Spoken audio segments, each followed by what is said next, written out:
go back to my Twitch again. So apparently I want to react to some pretty decent amounts of videos. Particularly, I want to react on, because I may not see chat, but hey, let's just try it out. So, here. Okay, so she's the one that I follow for now. Small one, actually. Even I myself, I'm the more smaller one. But it's better. So, apparently, so I just want to end, you know, my Wuthering Waves game stream, but I want to react to something video, okay? I want to react, okay? So listen, just let me react, okay?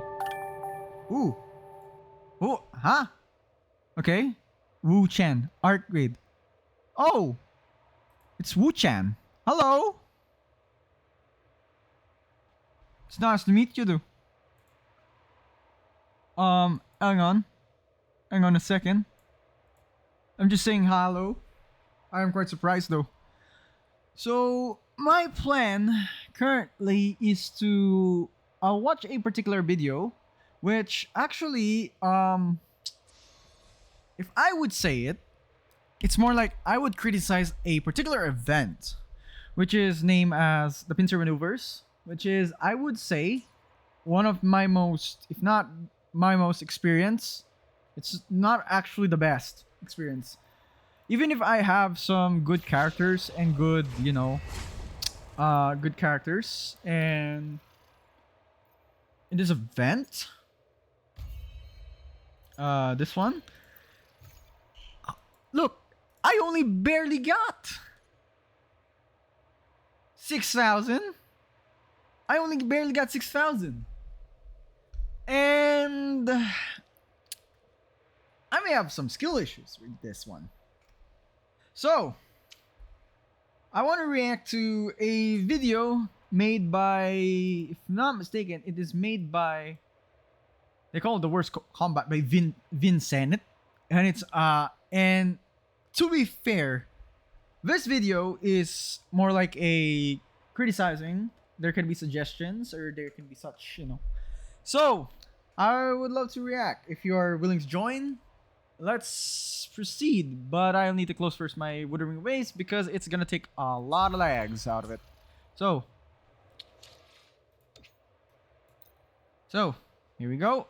And yes. So, let me turn on my browser. So it should be good if I turn on my browser. Yep. I think, can you see?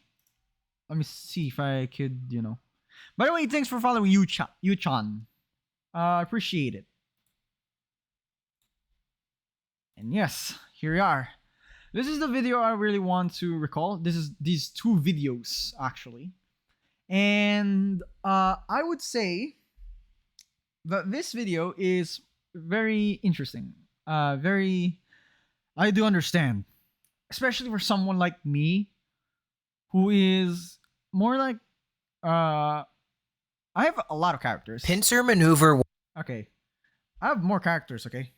The only character I don't have right now is Jeji, which is, and in her signature weapon, which, be in mind, she's the only character that I literally don't have.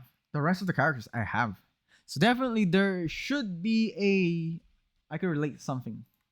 Warrior 1. More like pissy manure. Jesus Christ, I hate this mode. This mode is trash. Out of all the modes we've gotten, this is by far the worst combat event in my opinion. For all the cool ones we have gotten, I don't know how we get this. First off, the UI. Girl, I thought you learned from our feedback on this. Let us change and adjust shit in the menus. It's so annoying having to literally move out into my character menus because you won't let us adjust it while we're setting up teams. Come on, brothers. Like, even the jank Tower of Adversity one would work well because at least I don't need to leave the event screen as a whole. And go through a loading screen, by the way. Like, well, to be fair, you gotta read with this one. You gotta read with it, actually. It's fun. For me, UI and gear swapping. Actually, UI is just really fun for me, but I don't know about the gear swapping. What the fuck is that? Actually, hold on. I feel like I should go. Hold on. Let me go back. And fuck! Oh my god, with the loading screens. Why is this a thing? Secondly, what the fuck is this? You're raising my character levels? Cool. What about my gear? Hello?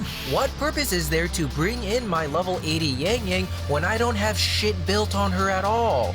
We already have trial characters. How do you downgrade from fucking trial characters? Compared to the Elusive Realm, for example, there they match weapons and levels to 80 minimum, and the metaphor and skill enhancements offset the power loss as echoes and skills are ineffective. Hold it, stop right there. Stop right there. Oh wait, I can't read. In this shit mode, all we get is a level increase to 80, no skill, weapon, or echo supplements, and no wider buff to offset the 3 major sources of power. This is some bullshit. Like, it absolutely screws new and even mid players. Hell, I'm UL 76, and I'm struggling with this mode. The new players are probably absolutely pissed. Third up, Definitely it is. It does piss, actually. A lot of players. And especially with the upcoming free Pincer Maneuver 3 and 4, it's not gonna be fun. Because, Pincer Maneuver 3 and 4 is oh boy. It's gonna be, I hope there's gonna be a change in the Pincer Maneuver event. this buff and the other ones in this event. The base idea is kinda cool, but it's very one-dimensional in the approach, and it highlights a fear I am now having to consider. The thing that makes me not like it as a mechanic is that it's either the buff as this burst of damage in 2 different ways, or a 30% damage bonus, which does nothing if again you have no built characters, you're solely relying on the wave damage. So realistically, you're only choosing from 2 options. From my experience, you choose the Havoc version if you have Havoc DPS characters for both teams, or you just choose the 50% increase because attack-based, enemy-based, time-based, or wave-based. Like, sometimes while my Jaja hit for around 17k. But aside from the inconsistencies here, the other buffs, I hate it for how limited it is in scope, how inconsistent it grants the momentum marks. Yeah, in this case, the second one, it's more of a... Yeah, the conditions are really that difficult, not gonna lie. Especially if you are a newer player. But, especially being a new player, I would be honestly, as already a level 79 player that has already almost every single characters, okay? Including some good stuff. Well, the only bad part about this condition is that, yeah, there should be a condition. There should be a condition that pretty much is needed in order for that particular buff to work. And to get that condition very easily, you gotta get that character that does that.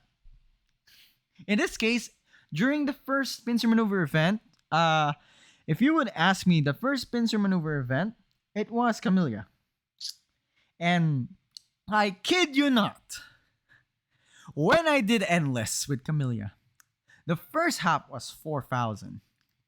However, the second half, the special one from Team 2 buff, just from Camellia, holy shit, I got 9k points just from that single character. Oh boy, 9,000.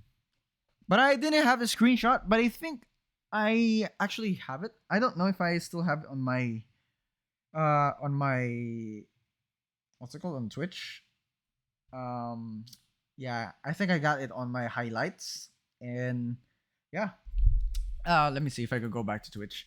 I think I actually have this. Hang on. Creators dashboard. content, in particular video producer. I think it was somewhere else in the 1.3. Is it Camellia? Yeah, I think Camellia is this one, right? Yeah, I think this is Camellia. And oh boy, 7 hours. Hang on.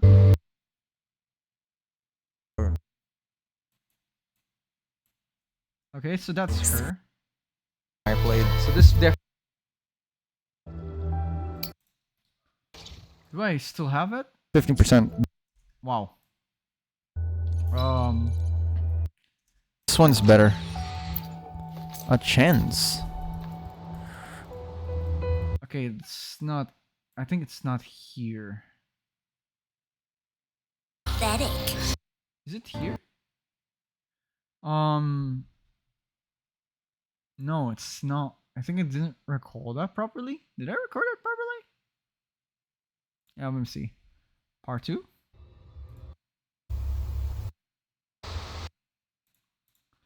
Oh, never mind. That's the actual part where I actually did record.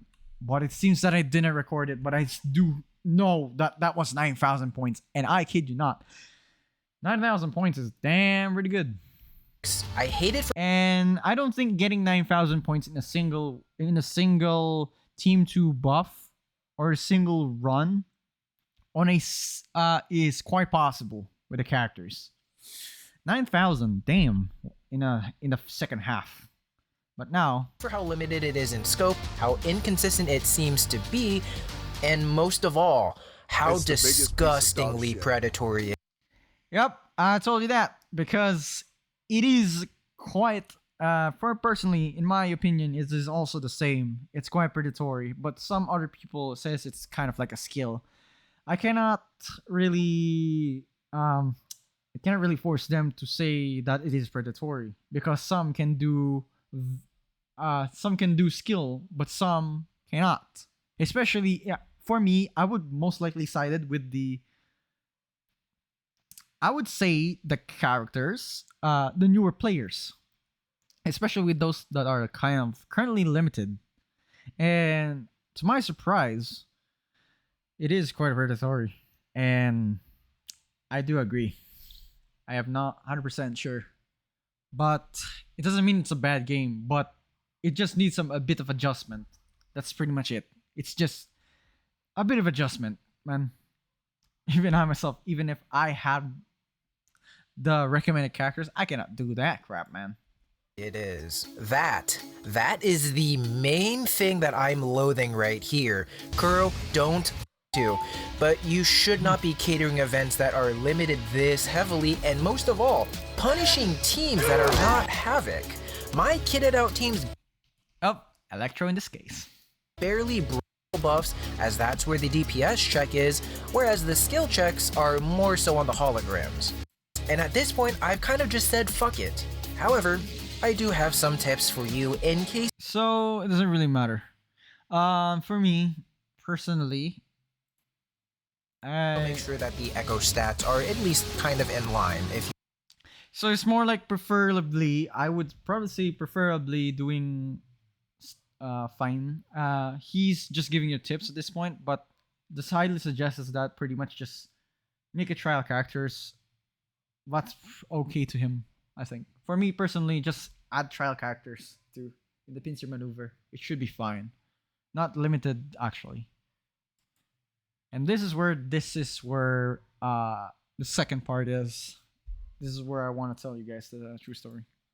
Pincer Maneuver Warrior 1. More like pissy manure. Jesus Christ, I hate this. Okay, I think this is actually the first one. I think this is the second one. Yeah, this one. Oh, wow. Looks like I gave the, a lot of people. So this is an endgame video. Actually, for personal, so I don't know exactly where to put Pincer Maneuver. If it is a fun game or is it an end game? But personally, if I would say end game, you will you know the basics. You know the basics and fundamentals of and mastery of the characters or Wuthering Wave characters themselves, especially if you know how their totally works, and you have a lot of experience on those characters in particular. But in this case, in Pincer Maneuver, well, let's watch. Like the Milky Yankee Doodle reach around with my last video talking about this mode, and I gotta say, there's a lot of white quizzical substances all around. Skill issues aside, I levy critiques on the mode, which, as of this one, we are in Pincer Maneuver 2, and this one caters to our electro-beloveds, Calcaro.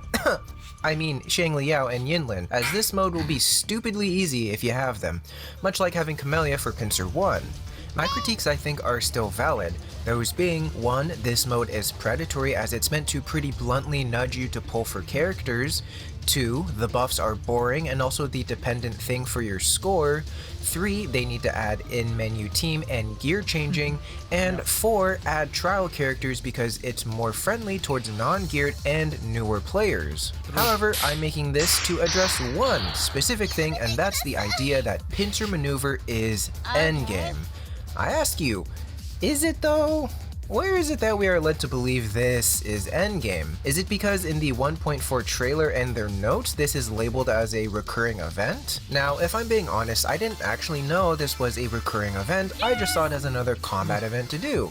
But outside of re-looking at the notes and re-watching the 1.4 trailer going over the event section, there's nothing there that really indicates this is an endgame mode.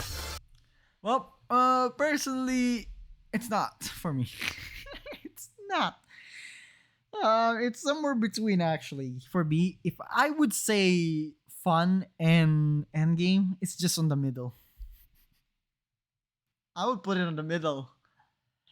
This is my personal perspective and personal view. So others may have also a different view.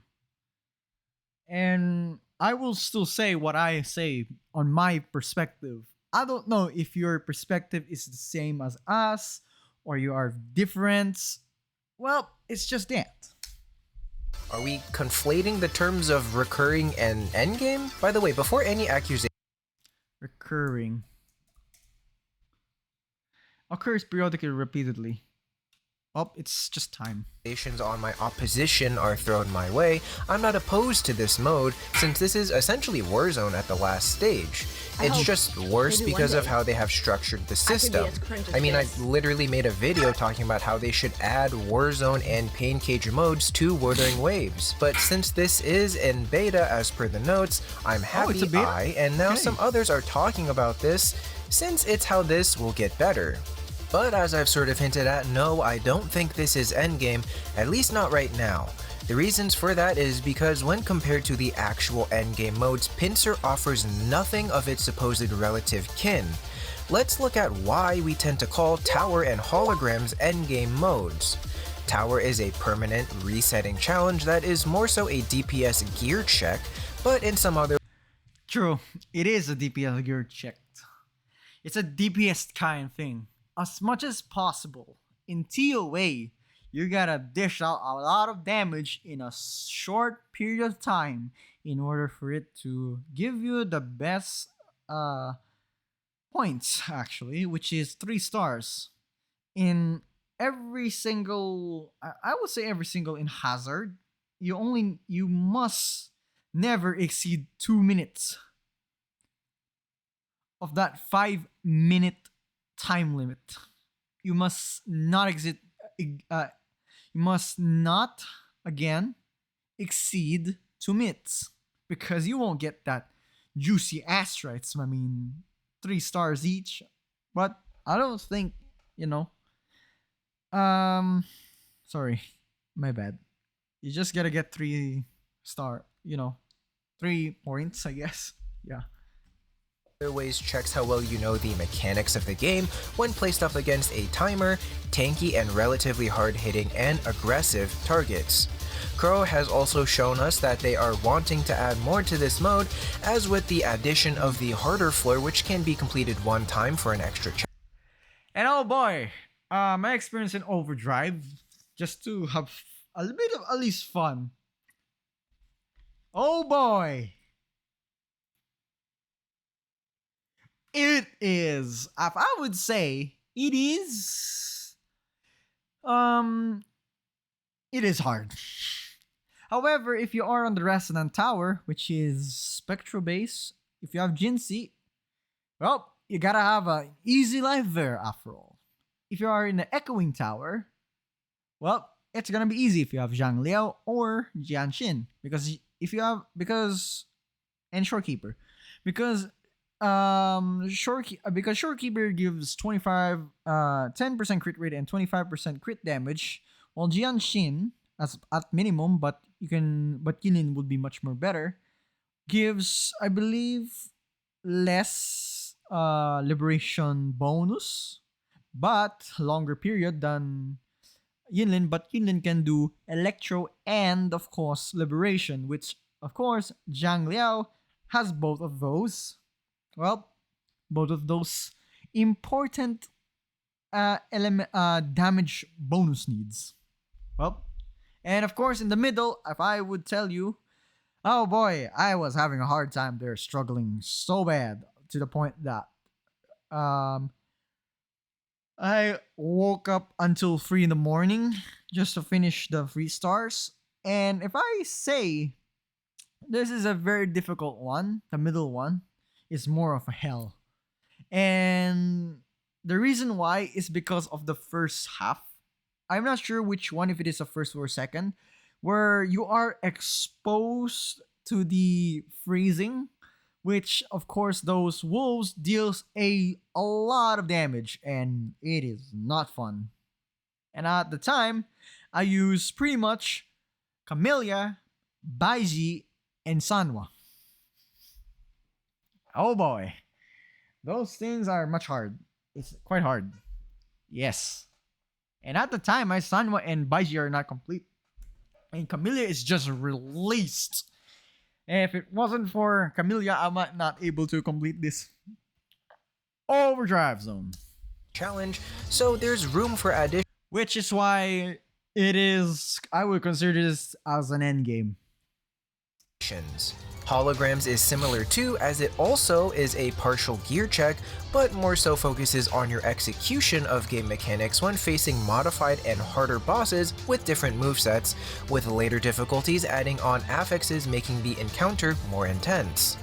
Well, that's true, because here in Hologram, I would say Hologram, I don't know if some of you are new or old, but especially for older players, I myself have already finished the entire Hologram, including the hardest one. But oh boy, if I would tell you, it is based on execution. You have to understand the boss move sets in order for you to pretty much, if I would say, in order for you to succeed. Because, of course, one thing to note is that there is a certain condition, a buff that can help you to defeat that boss. Well, they are one-time things, but Kura has shown desire to add more as we go along. Also, the community uses holograms as the go-to showcase bosses, or litmus tests on how skilled you are, or whatever the fuck. They both launched this way, and we consider them endgame because of how they test our account's gear and our understanding, prowess, and patience when doing them. Contrast with what we have now with Pincer, we have essentially none of those things. Gear check doesn't necessarily matter since your damage is coming from the buffs, whether it's the Havoc Wave from Pincer 1 or the Electro Strikes from Pincer 2. Yep, that's the main damage. That thing, the Thunder Stacks.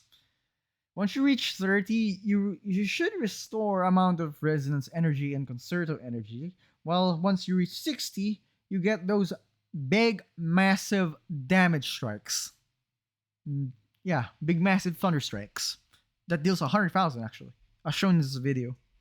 They are the things killing and doing damage, not necessarily your units, as they are more so the conduits to activate the buff or the cherries on top which make the buff useful, like Shang Liao using his ultimate to group up then burst everything down with both his Liberation Blast and potential activation of the Electro Strikes. It's not really a test of skill or reactions as the enemies are not only non-aggressive overall, but according to many people, this was easy peasy. They did it free to play, no issue, no gear, no characters, level 1, hand tied behind their back with Lumi squishing their head between her camel toe. If that is the case, then does it really suit as something which is to be regarded as endgame here? Are we considering our endgame be chalked up to something you can do while complaining about creator drama on the side at the same time now? Last thing, is it really endgame if Kuro is purposefully trying to scale all units for inclusion of all people up when Tower nor Holograms do that as our current endgame modes of mid 1.4 2024? Again, from my understanding, Tower and Holograms are that because of the listed things before. Personal, account DPS power check, skill, and adaptation along with being a permanent aspirational thing. Pincer axes most of that essentially and even seems to want the accessibility compared to Tower or Holograms, which is fine to me, but I think we all agree that endgame stuff has a bar of entry that you will eventually reach, which this mode not only doesn't have, but the bar that is there is one specific and skewed towards the gacha system. If this was Yep, told you. Anyways, if you are in Pincer Maneuver, it is, if I would tell you, it is actually more like 40-60 to me. 40% towards skill and 60% towards that character. And if you have both of those characters, then especially like Yinlin and Zhang Liao, then it will be much more easier. But yeah, I would actually have I would tell myself, oh, sorry. I'm just a bit tired, okay. So personally, it is more catered to the current character banners. So especially now with the upcoming Pincer 3 and Pincer Maneuver 3 and 4, especially on 2.0, I'm expecting those two particular Pincer Maneuvers 1 and 3 and 4 would be basically, the 3 would be Carlotta and the 4th one would be Rocco. Yeah, those two characters are pretty much gonna receive that kind of special treatment in this Pincer Maneuver. Was supposed to be endgame, then there would be no trial or boost for accessibility, much like how Holograms or Tower don't do that allowance. I know some will point to the Elusive Realm, but again, I'm not considering that endgame personally either. It Same. functions as a fun character enhancement, roguelike Same. I would say true, because it's just fun. test sphere where Kuro and the community can play around with fun, inaccessible things that we can't do in the real open area. I'd say that the only thing that would constitute this as a potential runner for endgame would be that it comes back fairly often with new additions and the last modes and bosses being somewhat difficult, but mostly because by that point you can't really see shit because of the culmination of your pent-up anger being barreled down Scar's Fraxadusi. You have call? Scar would be freaky with it. Outside of that, it's not a place you go to test your account or yourself on what you have built. I mean, it doesn't even allow a full team. So that's my reasoning as to why I don't buy Endgame as the response or justification as to why this event was the way that it was. This didn't come off as an endgame experience. It came off as a ploy to try and make some people have the itch to pull the character that make this mode significantly easier. Let me be clear though, this whole thing doesn't mean I oppose it eventually becoming endgame, or at least some way to test your limits of your account. I think it can, but in its current state I think it needs to do a few core changes. First, getting away and being skewed towards the premier characters first and foremost. I don't want this to be a snow. So it is. For me personally, though, I look like a guy that kind of opposed this one, but as I said, I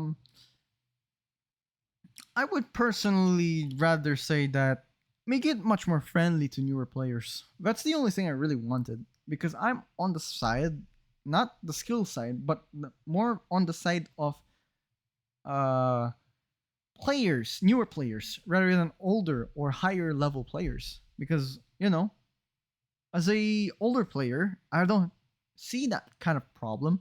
And the only thing I can see is pretty much it's much more heavily favored to those who are on the limited 5-star banner, the characters. Well, for new, I don't know. For the newer players, well, there's a chance. What about those people who are, who aren't geared up, especially was mentioned by him? Well, to tell you the truth, yeah, especially as a lower level player, if you don't have a 5-star echoes or a 4-star echoes, well, you're going to be having a hard time, especially with the conditions that you need. As I said, the first condition would be, of course, critical electro damage, which means that if you deal electro damage but you never deal that critical electro damage, that means you don't gain stacks. Simple. While the second one, critical coordinated attack. However, the second one is not more favored. It's not favored to the banner. However, if your coordinated attacks like Mortifi or Verena doesn't have crit, well, I would say you're not gonna have fun too, because having a lower crit on your sub DPS or anything that unit has a coordinated attack, well, I will tell you, you're not gonna have fun. You're not gonna have fun. It's basically the conditions in order for it to fulfill, and it's basically like checklist. Do I have a character that is needed? Check. Can the character do the critical, conditions? Check first. Your echoes and pretty much your personal upgrades, personal character upgrades. If there is crit, well, balling issue. I want us to catch the slimy things now and call it out so this doesn't escalate further. Solve or address the roots to alleviate the symptoms we experience. Secondly, pick whether or not this wants to be endgame. I personally gear towards allowing at least trial characters, as what we have now are trials but worse, as they are arguably weaker and less viable. It can't even fully benefit from one of the buffs that's a general damage increase, because if your attack is base 130 and it gives you a 30% buff, that doesn't really move the needle for this event in terms of character specific contribution in the damage department. Trials would solve starting player issues and the somewhat unapproachability towards this event. There's even a solution in just having the chosen buffs be good damage sub-ins for your team, if they for whatever reason want to keep the all unit level increase. For example, Pincer 2 on the second team, coordinated attacks are needed for this. Why not give a literal coordinated attack add-on buff, like how Elusive Realm gives Ink Spirits as a buff, so that even if you use a team which has little or no coordinated attackers, you still have an option to do this side decently well, or at least meet a material threshold. I think if at most they address my first 2 points, we're already in a significantly better spot, and from then we can see if this pans out to be another source of endgame content. Let me know what you think though. Of course, I appreciate you. Thank you for letting me take your time. Actually, I do agree with him actually for 100% seriousness. I would agree with him. It just needs a much tweak in the event, and personally, I also also have the same, and yeah, I really thank for him for mentioning this, because Pincer Maneuver Warrior is not actually friendly to newer players in my own personal, stance here. However, for some, if it's skilled, then it's skilled.